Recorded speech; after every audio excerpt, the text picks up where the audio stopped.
All right, I'm going to go ahead and get started. So today we have sort of a special session for our Becoming a Bluebird Watcher program. And in our special session today, we're really excited to have Dr. Kathryn Sieving join us from the Wildlife Ecology and Conservation Department at University of Florida in Gainesville. But before we let Katie present on her really fascinating bluebird research that she's been doing for quite a while, I just wanted to give a brief research update, let you guys know how we're doing with our bluebird program at the Range Kettle REC. We're well into our third nesting for a lot of our birds. Not as many birds have decided to do a third nest. Most of our bird pairs did do their second nest, but only a couple have been doing their third. So let's go ahead and see what we got here. So in terms of nest choice, we've had 29 nests, and so 14 pairs have done at least one nest. That's at 14 different sites of our 20 sites where we have our 3 nest combinations. And then 10 of those pairs have nested a second time, and 5 of them have nested a third time. And you can see the choices, pretty much they're choosing either the North American Bluebird Society box or the Florida Bluebird Society box. We've only had a couple of Gilbertson choices. So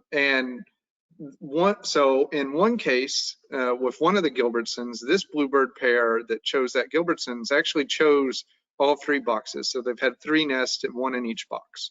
And then the other Gilbertson's choices, it's sort of an interesting one. This is their, to our knowledge, our first nesting, and it's currently ongoing.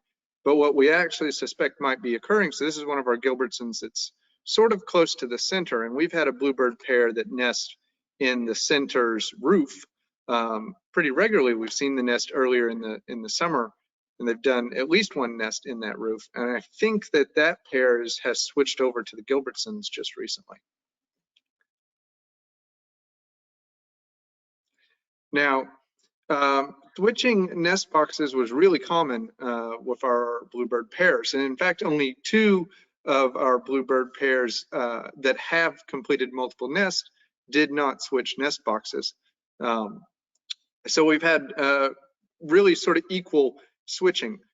So birds would switch from the Florida Bluebird Society box to the NABS box, or from the NABS to the Florida Bluebird Society box. And I think this is sort of interesting behavior where we're seeing most of the bluebirds switching to the boxes.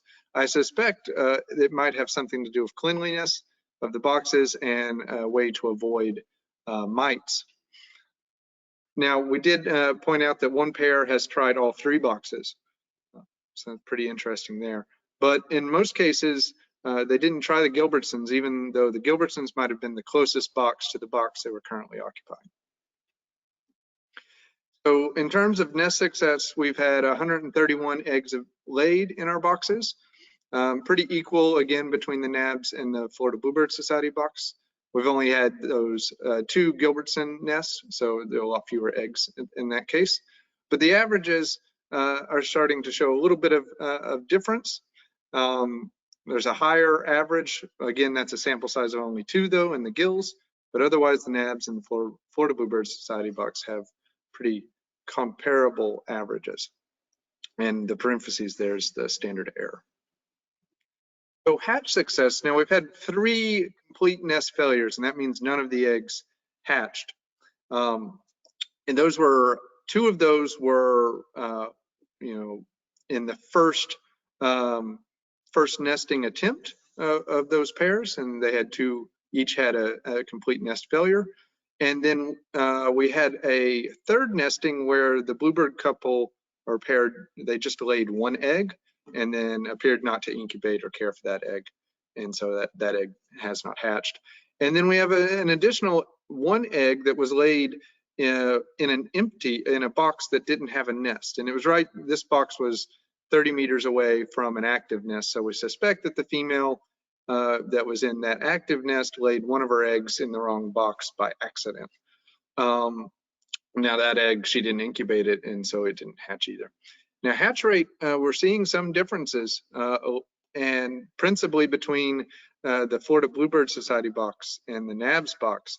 And so the NABS box has a lower hatch rate, and that's being driven entirely by those 2 complete nest failures. So 2 of those early nestings in their first nesting attempt, it was a complete nest failure, so 5 eggs in both cases did not hatch. And so that really drove down the hatch rate of the NABS box as compared to the Florida Bluebird Society box.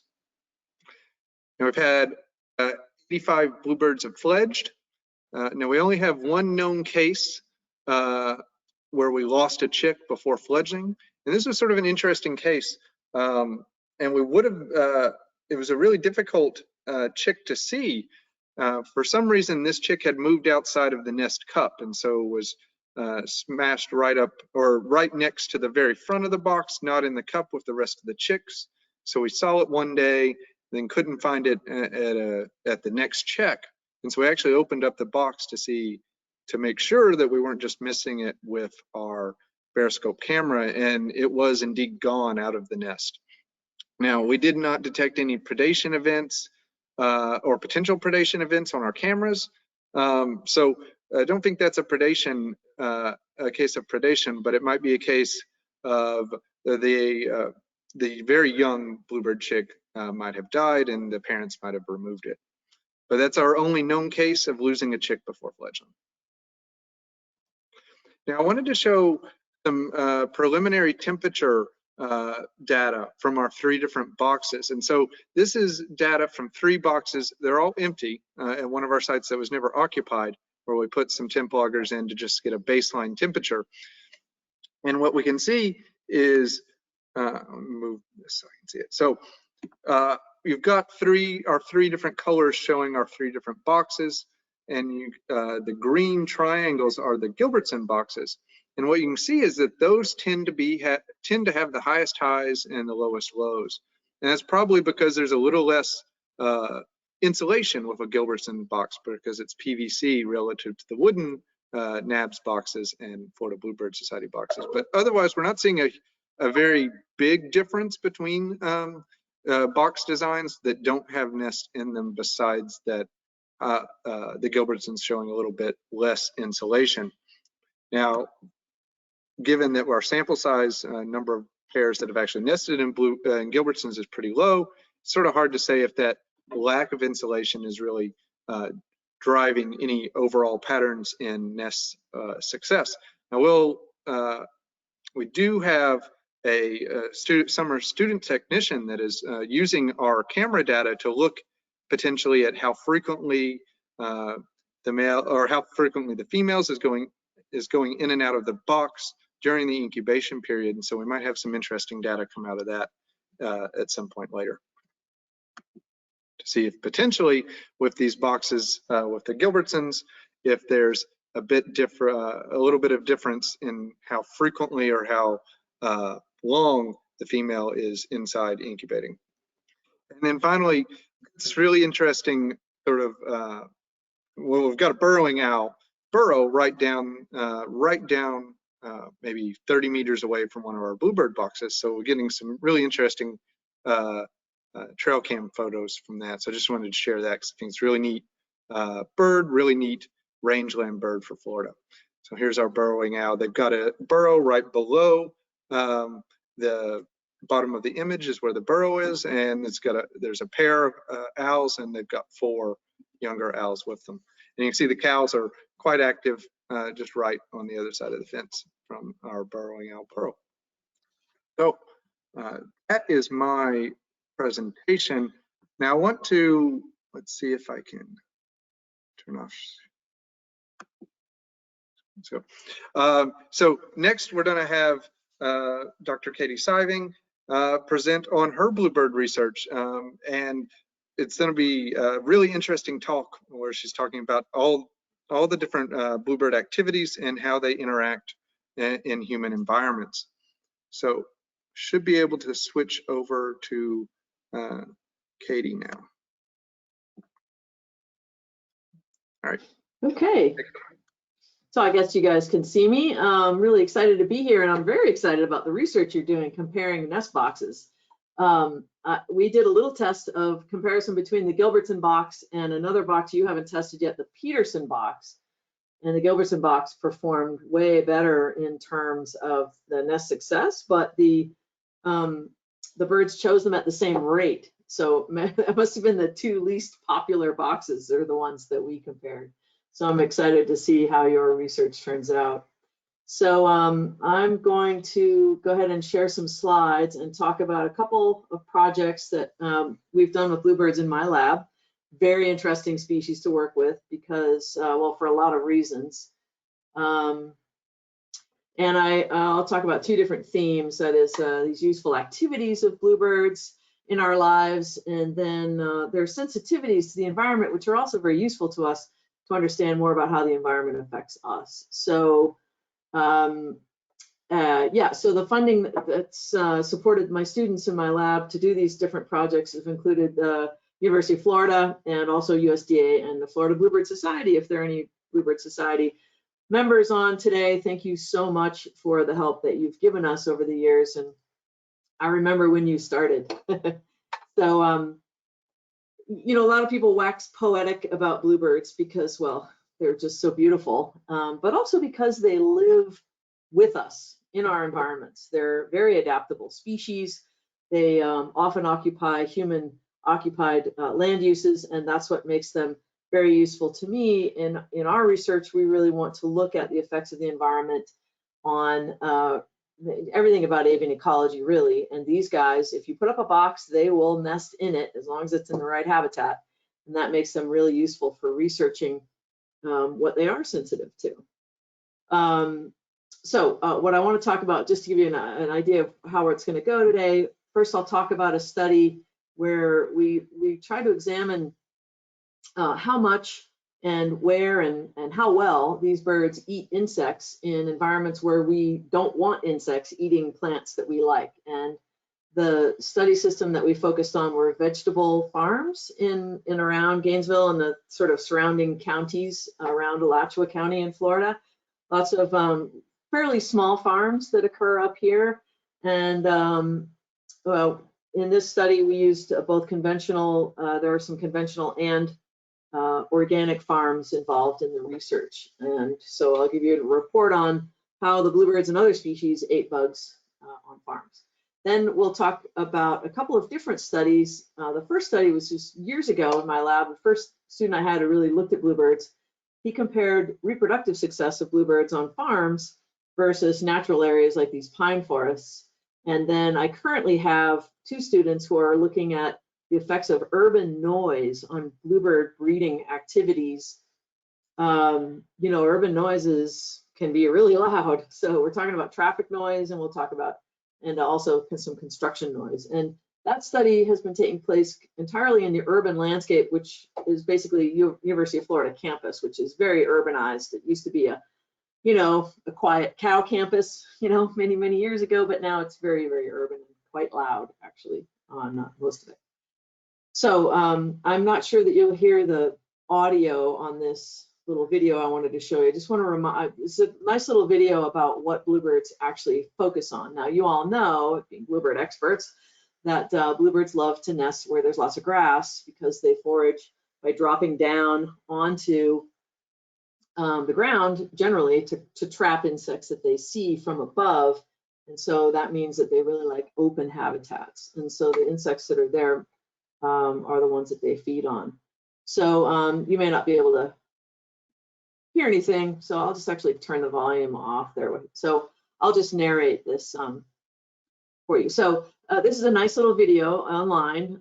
This is the address right here you can go to see, and they're going to take videos of birds bringing food back to the nest box to see what they eat. Now, of course, tree swallows, those of you might see tree swallows fighting bluebirds for occupancy in bluebird boxes sometimes, but that's not what this video is about.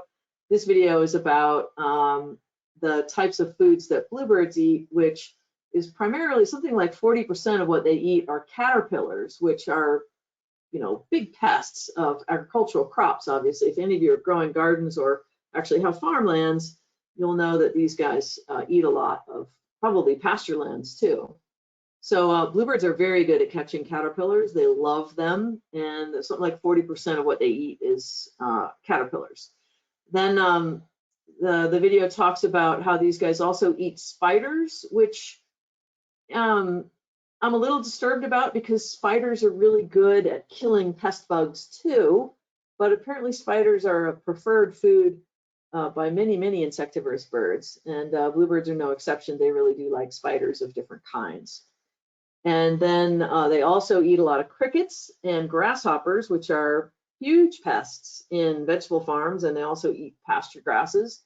So we have to cheer the birds on for eating those guys too. And I think they eat about 25 to 30% of their diet can be grasshoppers. Now, we've studied the diets of the bluebirds in our systems too, and that this study fits very well with what we've observed as well. They eat quite a lot of the lepidop larvae, the caterpillars, and then they also eat a lot of grasshoppers and crickets and stuff like that. Okay, so that's them bringing the food back. And here's one of our, we use the Gilbertson box in most of our research. I have done for many years. And we did make a comparison with the Peterson box, and the birds perform a lot better in this box type. And they also chose it at the same rate as the Peterson box. So it'd be interesting to put, I'm really interested in the results of the study that Dr. Ellington is doing. So there's two studies that had to do with the food consumption by bluebirds. One is a field survey of pest eating activity in farm fields. And then there was a follow-up experiment with sunflower intercrops to try to draw more insect-eating birds into the fields. And that was done by Greg Jones, one of my first PhD students here in Florida. Okay, so the first study was just a survey to see what birds are out there foraging in crops. And this is how we designed it. I suppose you could do this in pastures too, similar sort of design where we have a 50-meter radius circle where we count birds, and the observer stands in the middle and just counts for 5 minutes, and then we would resurvey these plots quite a few times during the season. And the plot is half in the field and half out of the field, which allows us to look at birds using the field edges and then comparing that to who's actually out in the fields themselves. And we're talking vegetable crops here, so not blueberries, which attract birds, and blueberry farmers really hate birds, obviously, because everything likes blueberries. But vegetable fields, birds don't usually eat vegetables. So what they do though is eat the insects that eat those vegetables. All right, so we did survey the birds in the field and then on the adjacent habitat, but then we also, from aerial photographs, we assessed what the context of each farm in each farm field was. Was the field surrounded by primarily pasture, or was it surrounded primarily by hardwood forest or some other type of landscape?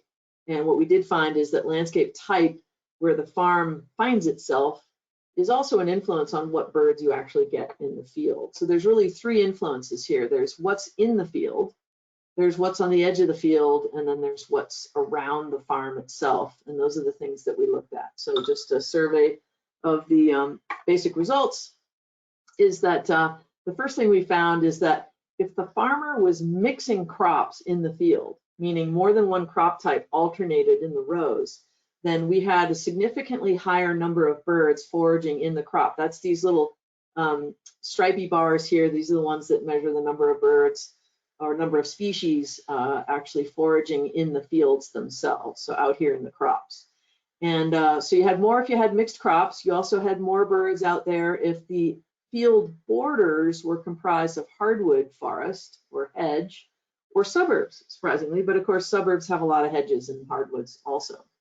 And then in terms of the effect of the landscape on what was in the fields, it seemed like if the landscape had a lot of pine forest in it or suburb, then we tended to have more bird species foraging in the field. And of course, bluebirds were among all of the top foragers in these fields because it's really perfect habitat for them. And that was just based on surveys. And so as part of the research, some of our farmers were already planting some flowers in the edges and so forth. And we noticed that the birds that would go into the field often perched on flowers that were sturdy enough to hold their weight. So my student Greg got really interested in planting sunflowers. So he had an experiment then where he had sunflower rows like these. So here you can see sunflowers in a bunch of tomato plants. So what we did is we had some plots with no sunflower rows planted, and then in other ones, the treatment plots, we had 1 or 2 sunflower rows overlapping with the count part of the circle. And then we did the same thing as before, counting the number of birds and the amount of time that birds spent foraging in the actual crop itself. So so that was what we were counting. It's not necessarily the birds in the flowers, but who actually ventured out from the flowers into the crop itself. And that experiment showed just a dramatic result. And that is that over here, these 2 bars, these are 2 different years where we did the study. And the high bars were those parts of the crop field that had sunflowers in them with the intercrops. We had many more birds foraging, and they also spent a lot more time per bird foraging in the field itself on insects. And we also did some quantification of the insects that they were eating. And so basically the story is that if you plant these big, sturdy, tall sunflowers in your fields, the birds use them like little corridors, and they'll hop out into the row of sunflowers, and then they'll hop out into the crop itself, which is super cool. Here's a little baby mockingbird foraging on a kale plant, and that's the sort of farm situation that we had. But the sunflowers were just increased things, the bird foraging activity tremendously. And just some, paper napkin calculations really. If we wanted to estimate the number of pest bugs consumed by bird foragers per month per hectare in the crops, we get some pretty high numbers, 36,000 to 72,000 insects per month if you, depending on the number of bird foragers. So the 72K per month, that would be like in a field that had a lot of sunflowers that the birds could use to actually get out into the field safely and forage in the crop. So the bug eating power of bluebirds and the other species that also forage out there, including primarily cardinals and mockingbirds, our most common species, obviously, are going to be the best at eating a lot of bugs. And so the results of this study gave us some pretty straightforward recommendations for growers who wanted to maximize the bug eating potential of the birds. They can mix the crops in the field themselves. So the more plant diversity, the more birds you're going to get in the field. You can intercrop with the sunflowers, and we really like the tall sunflowers. Those really brought the birds in. And in fact, we had one grower just rave about that because we planted the sunflowers for them, and then they could do what they wanted with them afterwards. And he cut his, each week when he went to the market, he'd cut some sunflowers and sell them at the market. And he said he made so much money on those cut flowers that he paid for his entire fuel budget for the year running his whole farm. He was ecstatic about that technique, and as were other growers, but he really went on and on about how fun it was to do that.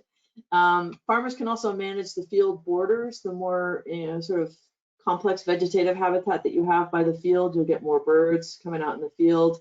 And of course, you can add nest boxes. We did do a follow-up study on that, but I'm not going to present that here on the farm. So especially the organic and sustainable farmers, we're really excited about these techniques that we were showing them. And even the conventional farmers, they all love birds. We had a really high response rate in terms of people who are sort of encouraging about fostering birds on their farms. And so the smaller farms that you see in Florida, these are great places to try to integrate birds with your production activities on working lands. Okay, so then I want to switch then and just give a summary of the sensitivity of bluebirds during the breeding cycle to, well, a variety of things, right? Any of you who have kids, you know that when you're trying to raise kids, it just seems like everything gets a lot harder, right? And things that are stressful in your environment become really stressful just because raising kids is a really difficult thing to do. And that is no different for bluebirds. So it's a very energy intensive period of each year of their lives, and they adjust those activities depending on what's going on. So the two kinds of studies we'll talk about here is an early study where I had John DeLuca, a master's student, who just put bluebird boxes out on farms and on natural areas and compared breeding success. And right now I've got 2 students analyzing data on the effect of noise on bluebird breeding, but all within the urban context of campus, basically. We put a bunch of Bluebird boxes out on campus. So I'll talk about those studies. And just a quick reminder of the nesting cycle of bluebirds. I know you guys already know all this. I'm gonna speed this up so it goes by quickly, but I just wanted to remind you of a few things as we go through. Let me turn the sound off, get rid of these ads. Okay, so the egg laying period takes 1 day per egg, and then hatching takes a couple of days. And then the growth of the chicks takes usually around 2 weeks total. And those of you who've checked boxes, you certainly have seen the progression of the development of these little guys. And here's a Gilbertson box showing, what is that, 1, 2, 3, 4, 5, 6 babies in there. There's plenty of room in the Gilbertson box, which may be why Dr. Ellington is finding higher success in the Gilbertson. I don't know, something to think about.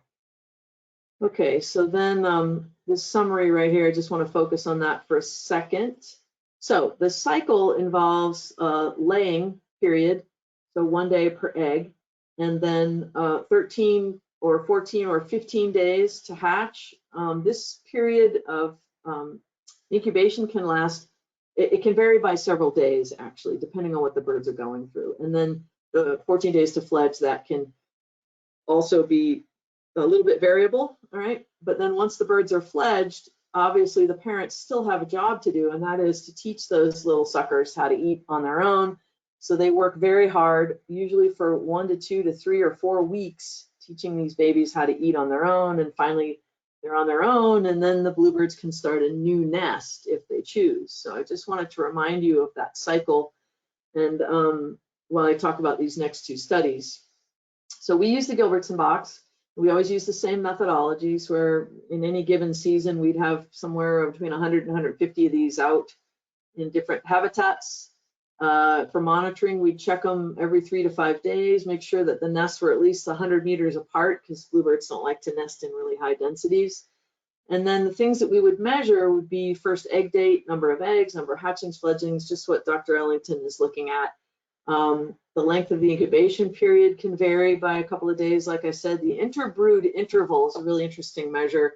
That's the number of days between the first egg of one clutch and the first egg of the next clutch. And that involves the entire nesting cycle, plus the fledging period, plus any resting that the adults do without any kids around.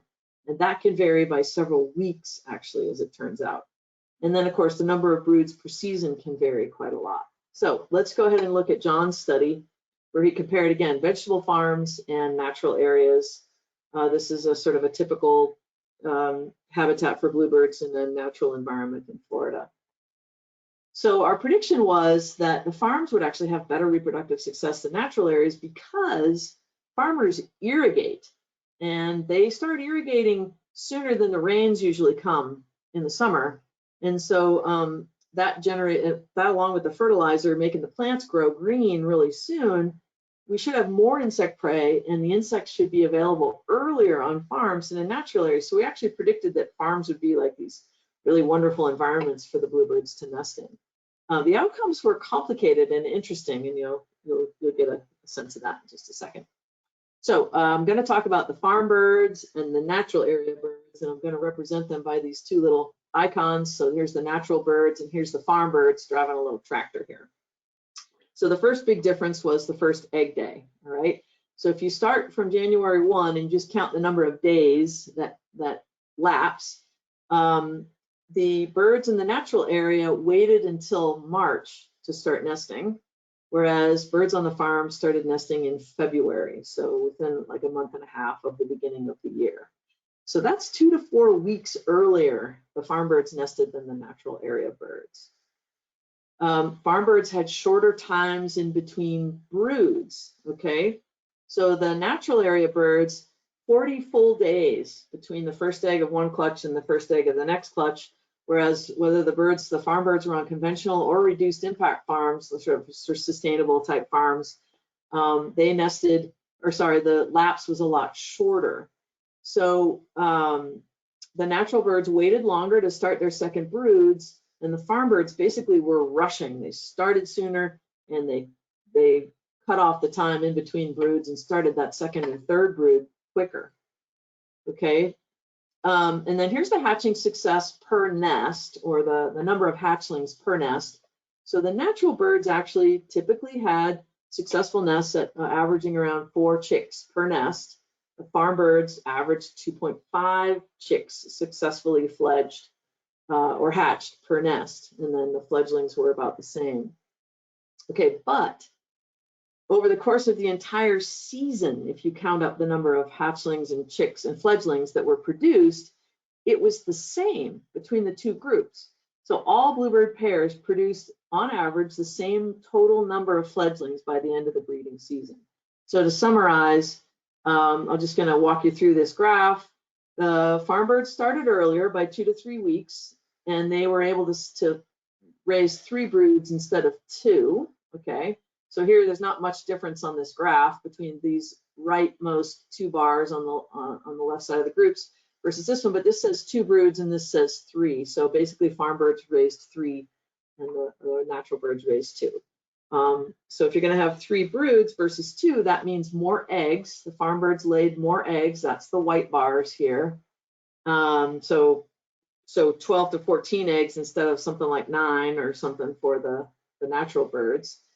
And then by the end of the season, they had each nest or each nesting pair had a similar number of total hatchlings and fledglings. Okay, so farm birds produced fewer chicks per nest, but more nests per season, and they made up the difference by the end of the season. So, you know, we didn't measure adult condition at the end of the season, but we're guessing that the farm birds were pretty tired out by the end. So we think that one of the big differences between these two was that had to do with the food resources that were available to them. So we surveyed for grasshoppers and also for caterpillars and other things creeping around on the crops themselves. And as we suspected, these are the 2 different kinds of insects, and the biomass was a lot higher on farms. Twice as much food was available on average on the farms as there were in the natural areas.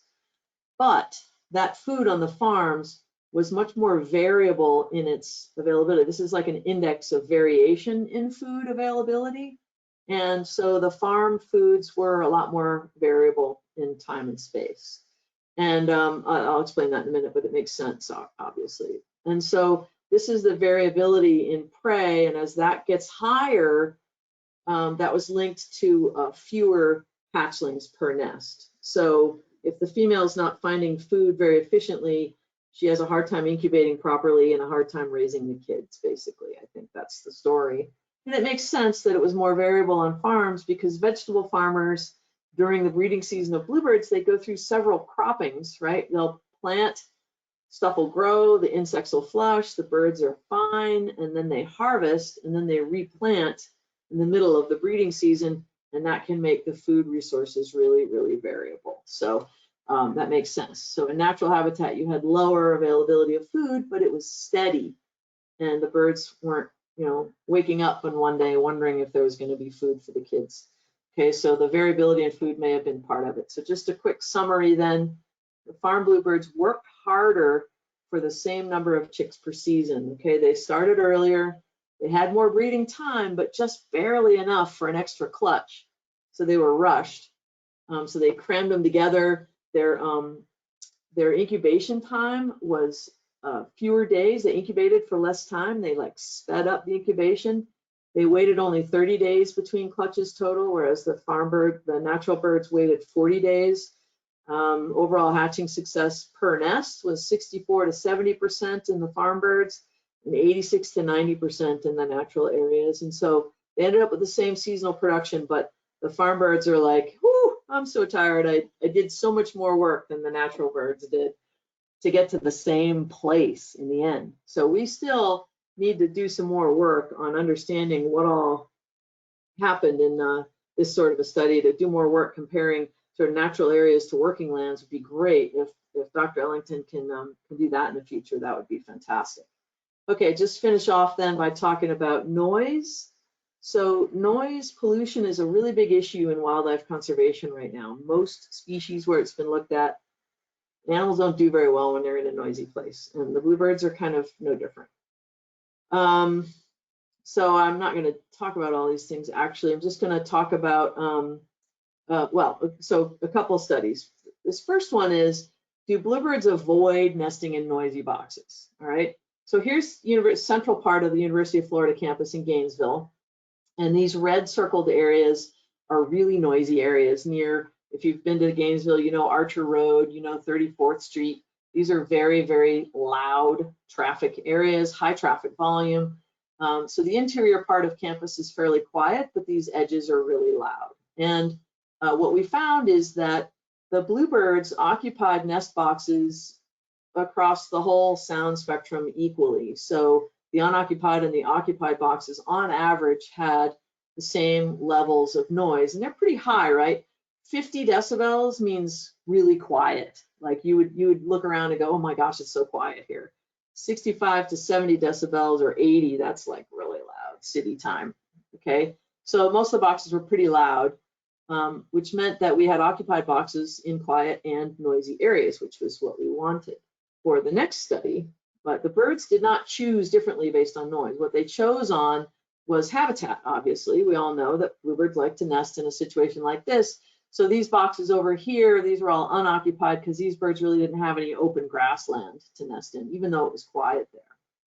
All right, so then Yue Liu, she's a master's student who just graduated last year, and she looked at whether noise on campus affected hatching success of the birds. All right, so she used the same boxes that Isabella did for her choice study. And what Yue found basically is that the quieter the box, the higher the hatching success. So she had two different kinds of noise treatment, very noisy and noisy. And then she had just quiet box, the quietest boxes of all had the highest hatching success, all right? And this is just fascinating. This study really opened up the main mechanism as to why we have this variation in bluebird reproductive success. So what she did is she used, like Dr. Ellington is, she used little eye buttons and placed them inside the nest cups, and so that we could keep track of the temperatures of the boxes.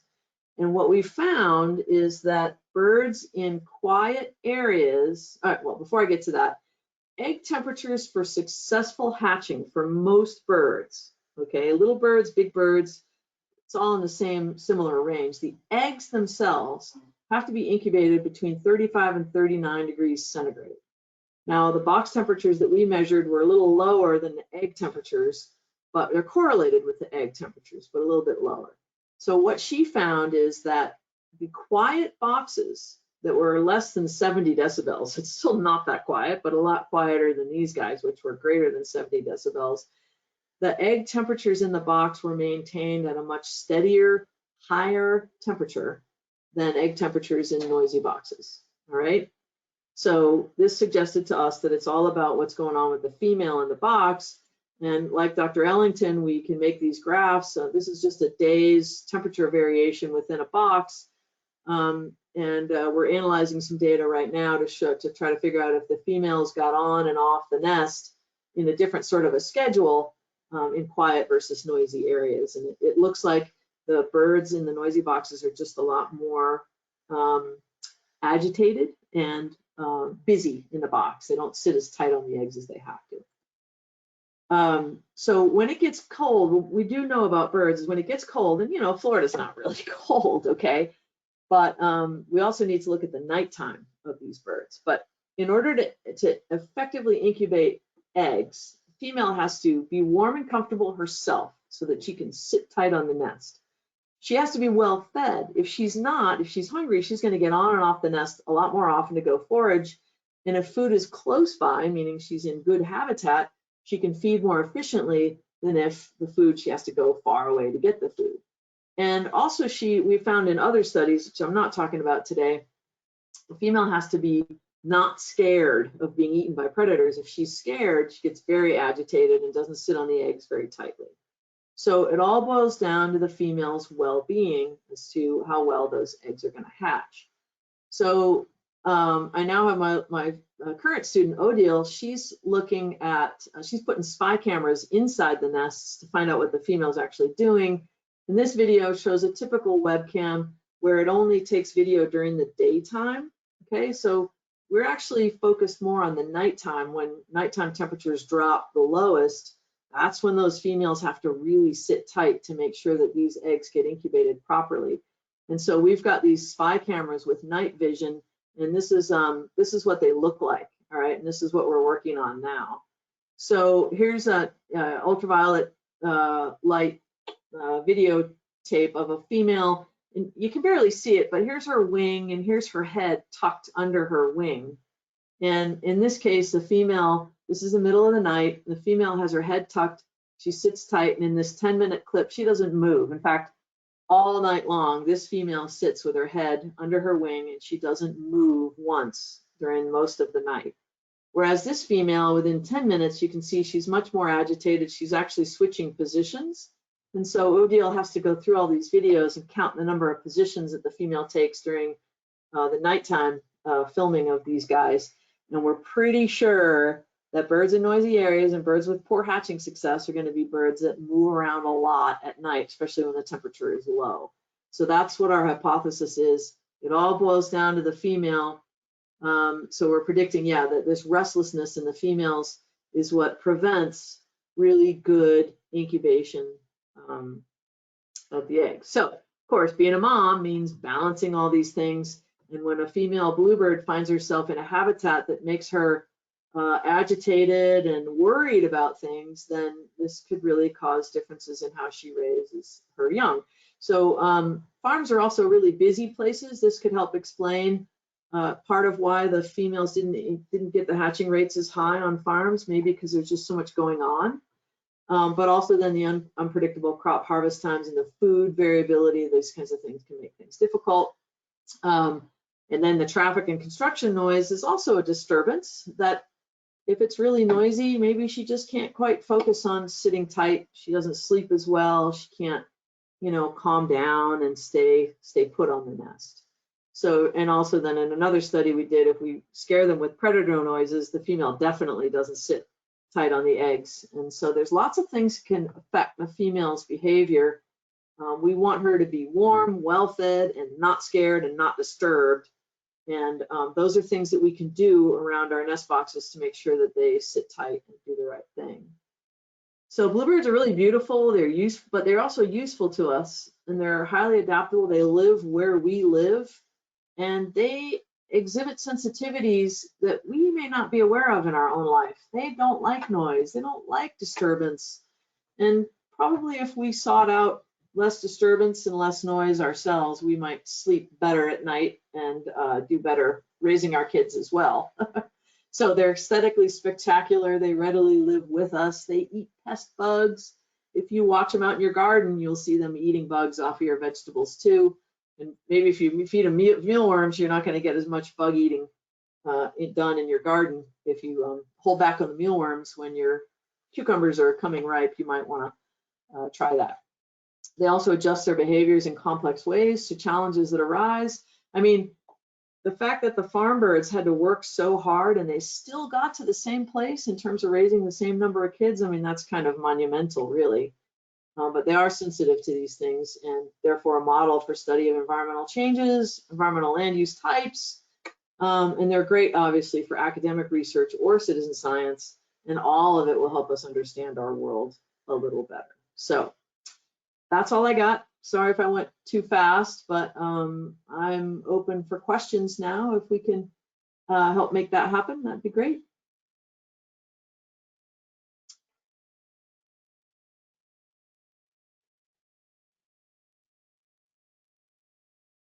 So I'm not sure how to handle the questions here.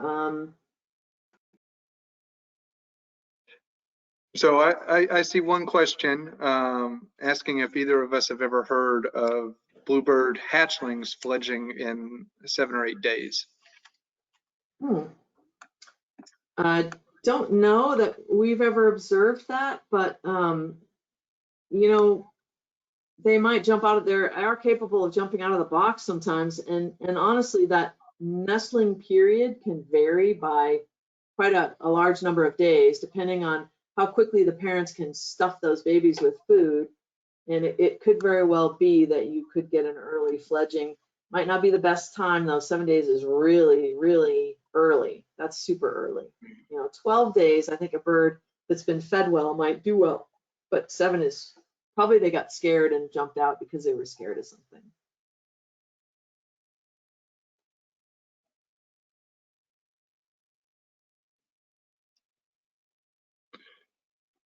Let's see. I'm seeing a question from Joanne, who is the president of Florida Bluebird Society, asking what your next project's going to look like. And are you gonna look for some funding? Well, we're still trying to work out the noise issue, and Odile has potentially another field season. You may apply for some money. I think she got a little bit of money from the Florida Ornithological Society this season. We haven't decided quite yet. She needs to analyze her video data, the nighttime videos, to see what might be next for her. But I would love to collaborate with Dr. Ellington and choose a question or something big and complicated where we could compare urban and different land use types. I assume that you're working mostly in pasture, Hance, is that true? Yeah, and semi-natural rangelands as well. I mean, we've got a really exciting study that's just sort of in the early stages right now, where we're going to be looking at biodiversity across the rangelands using acoustic recorders and cameras, and it'd be interesting to sort of incorporate some of that into Bluebird research as well. Yeah, for sure. So I'm not quite sure. It kind of depends on the students' interests that I get. I'm taking on some new students next year, and I like to let my students choose their topics, but I always try to push the Bluebird system for questions for them to answer, because they're just so fun to work with. I mean, if you put out a box, they nest in it, so that's pretty cool. Yeah. So let's see. Is there an optimum direction for Bluebird nest boxes? Honestly, we haven't paid too much attention to that. It's a factor that we have measured before, quantified, and then tried to find an effect of. We haven't ever found a statistically significant effect of the direction of the box, but I can't say that the ultimate study on that has ever been done. But I would probably direct them away from disturbance and activity more than worrying about the sun direction. I think it's more important that you try to let the Bluebird males and females come in from a protected pathway, sort of like a beehive, Yeah, I've wondered the same, at least in the pastures where we have grazed pastures and ungrazed pastures, and are they facing really tall grass, or are they facing nice short grass? And if that don't you have cows knock over your boxes? I mean, I tried doing it in cattle pens once, and they were awfully curious about the boxes and really destructive. Yeah, we've tried to make sure our boxes are just outside of the pastures, because they would definitely knock them over, or attempt to rub up against them. The few times that cows have access to our nest box, the poles that we grease with the axle grease, the cows lick the axle grease off. So, and then they knock our cameras down too. So big galoots. Yeah. All right, a question about light exposure to fledglings. So could light exposure to fledglings via opening the box be harmful to feather development? I've never heard that one before, but I will say that when we take chicks out of a box, we always make sure they're well shaded, just because the sun is so hot. We don't want it to overheat, so we always make sure that some person or some sort of a shade is over the top of them when we take them out, because it's just, this Florida sun is evil. Yeah, and at least for our project, when we're opening the boxes, we're not taking the birds out right now, so the boxes are very open for a very short time period. Yeah, just kind of look in. Yeah. Lubber grasshoppers, are they in our area? So they are definitely at the Range Cattle REC, and I have also heard that they are poisonous. We've seen them around the boxes. I don't know I don't know if the bluebirds are eating them though.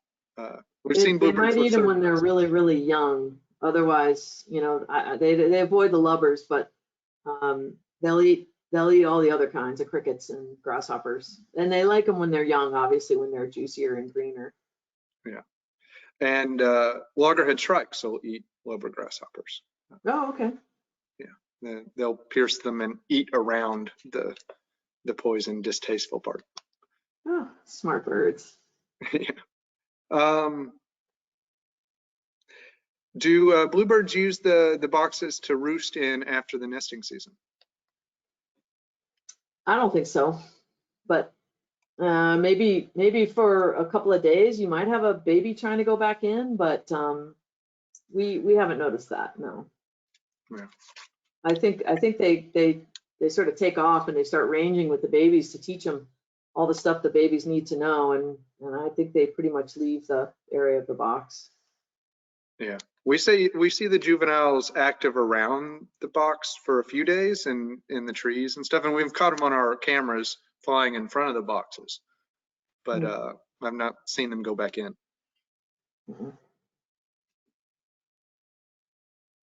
There are other things that use the bluebird boxes. You get carpenter bees, bumblebees, bats sometimes, and of course wasps really like them too, but no birds. I haven't come across another bird in there either.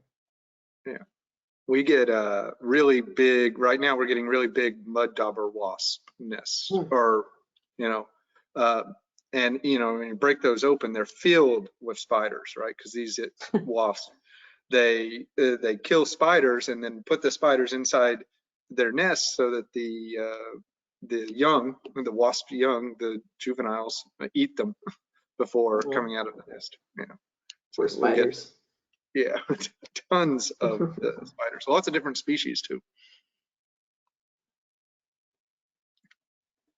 And Bethany's pointing out, so we've had one bluebird nest box, one of our Florida bluebird nest boxes, that a woodpecker throughout the season has slowly tried to make bigger, the entrance hole. Unsuccessfully, even while bluebirds were nesting in it, and it's a red-bellied woodpecker that keeps trying to make it bigger. But so far unsuccessful. Yeah, that's one issue we don't have with the Gilbertson boxes that we use. Yep. Yeah. And you do want to watch out for house sparrows if they're in your area. You don't want them to come in your box. Someone's pointing out that they have seen downy woodpeckers roost in their boxes over the winter. Oh, very cool. Well, if you've got one of those guys in there, I'd leave it up for sure.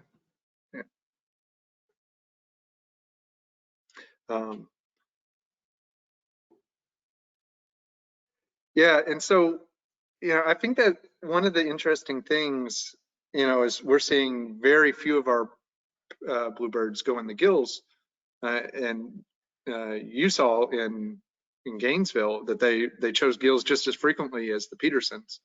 And so what I guess is wondering is maybe in a more urbanized setting, if they're more accustomed to seeing less natural nesting surfaces, perhaps those birds were nesting on roofs at some point, and so are more likely to go there.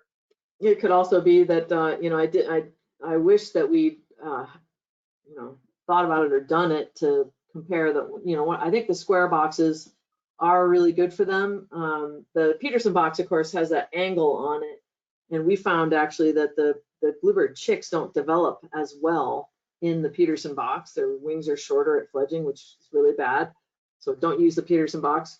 But I'm pretty sure that the square ones and the round ones provide enough room. I'm curious if over time, if you keep the study going with the Gilbertsons too, if you do find that the Gilbertson boxes can support more chicks, bigger clutch sizes to fledging there. It's a roomy box, and I'm wondering if it doesn't actually, the roomier the box is within the confines of a good design, if that really works for them.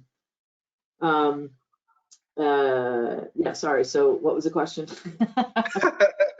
Yeah, I just wonder if, you know, because I have a bit of a mammal background, and so we see coyotes, for example, respond to trail cameras differently in an urban landscape than they do in a natural landscape. So they're more wary of a camera in a natural landscape. So I wonder if bluebirds perhaps are more wary of a non-wooden box in a very natural area. It could be. We've had really high occupancy rates. It kind of depends on the habitat, I think. When we put out Just Gilbertson, we get somewhere between 40 and 60% occupancy, depending on the quality of the habitat. So I'm not quite sure how to answer without actually making a comparison across those habitat types. They seem to use them readily. Yeah. If that's the only option, I think they'll take it, sure. Oh yeah, I agree with that.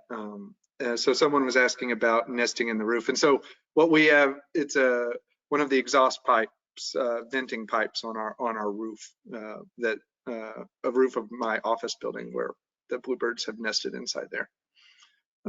Yeah, they're pretty adaptable. Yeah. In Gainesville, sometimes they'll actually build a cup nest. They've been observed doing that a few times. It's just out in the open. On a roof. I remember one roof in the building on campus, they did that. So they're still capable of doing that sort of nesting. There's lots of sort of odd observations of bluebird nests. So I think they'll try, especially the young birds will probably try anything when they're ready to nest if they don't have something available. and Joanne says, yes, she's had someone contact them because the bluebirds nested in a dryer vent. Oh, there you go. That'd probably be nice and warm. You're gonna have to use a laundromat then. Oh, they weren't using that dryer, so.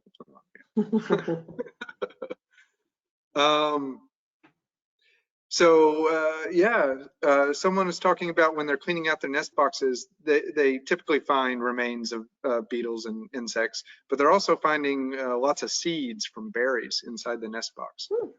That's sort of interesting finding. And a question about mockingbirds and mockingbirds potentially annoying bluebirds. And so Steve says, birds have had two nests, but in the first clutch they were annoyed by a pair of mockingbirds. Well, we all have annoying neighbors, don't we? We just deal with it. It's one of those things we got to deal with. And I try to remember, I have a feeling that bluebirds are a little heavier than mockingbirds. But the mockingbird is a very aggressive bird. But you know, bluebirds are not shy. They can also be extremely aggressive as well. So I'm sure it was a pain, but I bet they held their own just fine. Yeah. Now we've certainly seen variability among bluebird pairs in terms of how defensive they are around their nest to us when we approach. I mean, some bluebirds will just sit patiently while we check the nest with an insect, a grasshopper, a caterpillar in their mouth, just on one of the fence posts, just watching us. But other pairs will go into a tree above us and swoop us the whole time. Yeah, see, that's something I think could be really significant. If you have a really aggressive pair of birds and they're forced to nest in an urban environment, they might end up doing better dealing with the stresses of an urban environment better than a pair that's, you know, real shy and sort of flighty. So if you keep track of that, sort of score it like how aggressive the birds are when you check the nest, those scores might help you predict hatching success in certain circumstances. I'm not sure, but it's something we've thought about a lot. And also trying to see if the birds that choose to nest in noisy boxes have different personality types. Actually, we have data that we need to analyze on that to see if the more aggressive birds are the ones that tend to choose the noisy or more disturbed boxes than the quieter boxes. It could be you have a personality type difference there. Because birds have just as much variation in personality as humans do. So not something Yeah, that would be interesting. There's a little bit of noise and disturbance difference at the range kettle REC, but overall I'd say it's a lot quieter than Gainesville. There's a little more activity right around the center. Well, you're going to have those acoustic recorders out, so you'll know how noisy it is. That's right. We'll be able to measure that. All right, see if there's any other questions here.